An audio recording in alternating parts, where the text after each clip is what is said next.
Hey, I just wanted to record a quick video for you to show how you can pre-fill an array. So for example, if we want an array with 10 nil values, we can do this. Array.new 10, then a block. And of course, I need to inside IRB or pry, or this will not work. So again, Array.new 10, and that gives us 10 nils. What if we want something else? Because 10 nils are not that useful.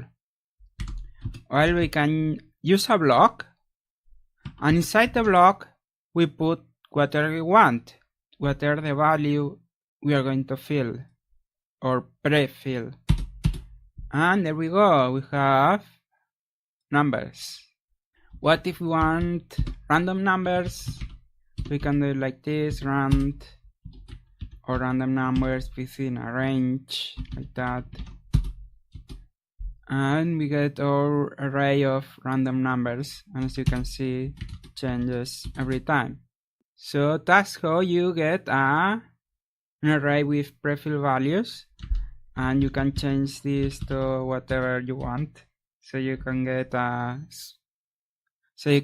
a smaller or bigger array.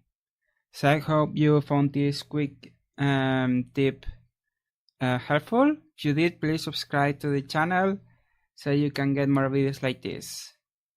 Thanks all for watching. See you in another video.